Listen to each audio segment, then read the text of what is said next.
wanted to get on here and show you the finished product.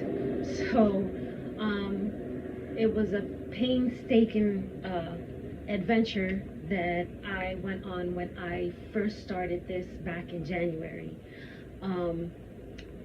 She did not come out anything like I would have imagined, like the way I had it in my head. But I'm okay with the way she came out.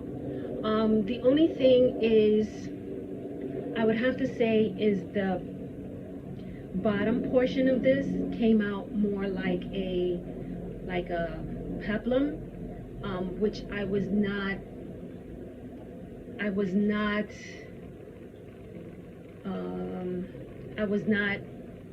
gearing towards that. I wasn't looking to make it a peplum, but I think it was because I failed to make a chain.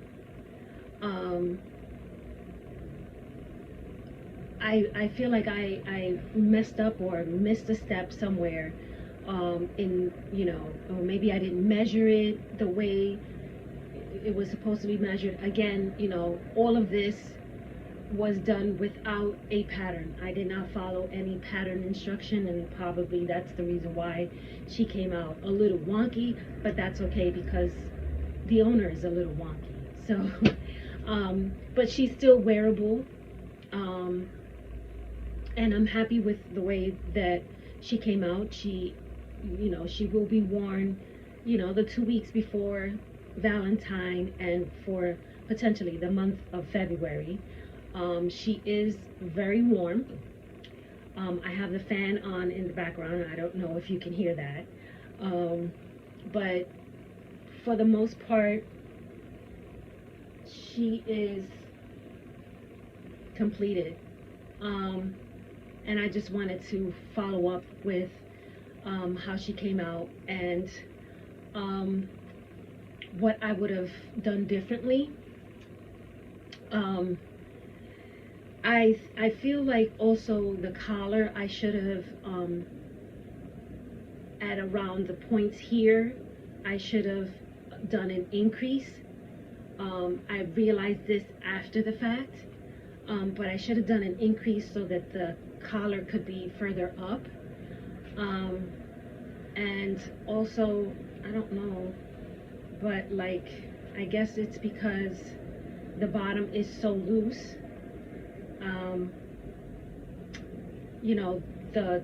The bands in the front don't land straight. They kind of land slanted this way. But again, she's completed, she's done. She is a labor of love. There were some things, as you can see in the back,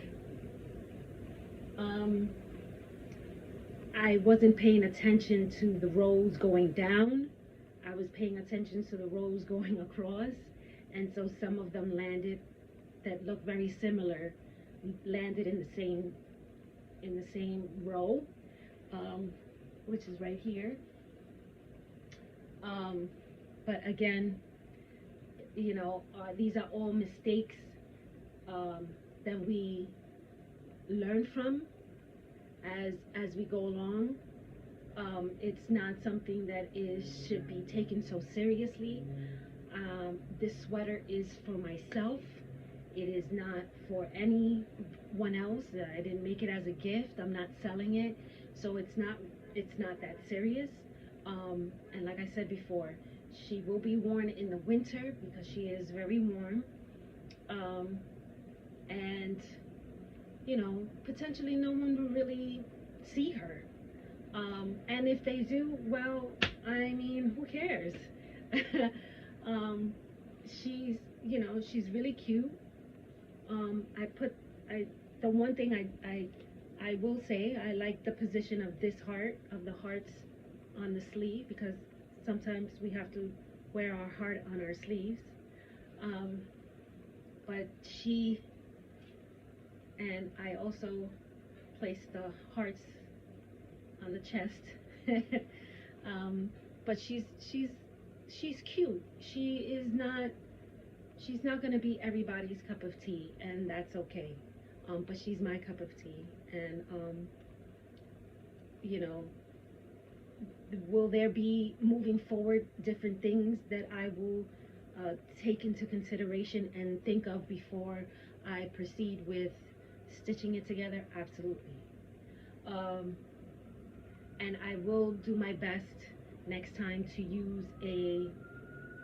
um, to use a pattern, um, just to also brush up on my pattern reading skills when it comes to crocheting, because I'm not too I'm not too I'm not too versed on how to read patterns.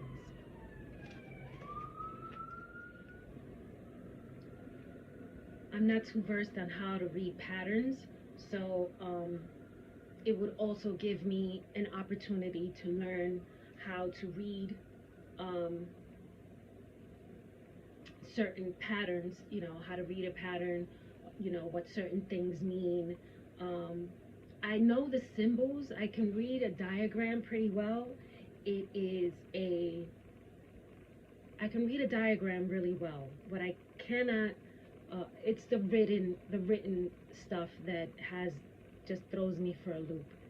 But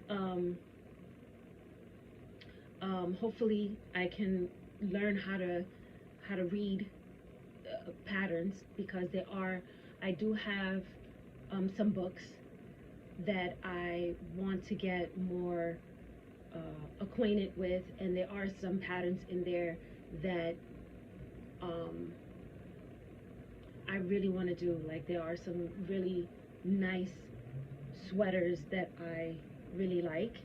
And also, there are a lot of free patterns out there roaming around on the internet, and I want to be able to, you know, um, read those so that I can make some more garments. Um, I, I am into garment making. Um, I made my I made my own jeans. I make my own clothes. So, I wanted to get into crochet because it's a slower process, and it's not something that you're supposed to rush.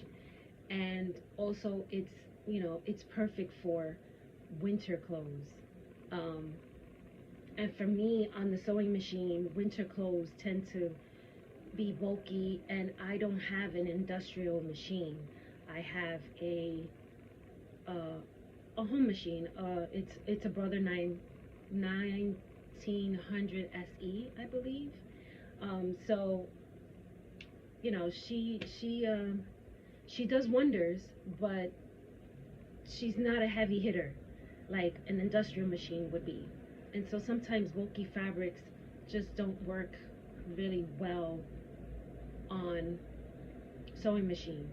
But make, uh, if you can crochet, something that you can wear in the winter, the chilly months of spring, and in the fall. I mean, I live in New York, so we get more days where it is cooler and colder than it is warm or hot. So, yeah, I would like to continue to crochet and try to figure out how to read certain patterns and just be able to grow um, with the crochet. But that does not mean that I will be abandoning my sewing adventures. I do have um, a project that I started and I did not finish, so it's what we call in the sewing industry a UFO. It's an unfinished outfit. So I have a UFO that I have to finish, that I put aside, and so hopefully I will let you in on that. And also, I have some other crochet things that I am working on, and I will also show those to you at a later date. we gotta pace ourselves with our projects. But again, I just wanted to come on here and show you the finished product. My sweater is done. Again, she is completed, and you know, hopefully we will continue on. I love granny squares. I will always love granny squares. They are, to me, the most fun part of crocheting. And it's a simple, they're simple stitches. And with these granny squares, you know, it taught me how to make hearts and how to make popcorn stitches. There are many things that I learned in making these squares. And I want to continue to learn. But I just wanted to, again, let you know that it was completed. I didn't want you to have to wait until February of 2027 in order for you to see it. So here she is. I hope everyone is having a blessed day and that you have a wonderful week. And I'll see you next time. Bye.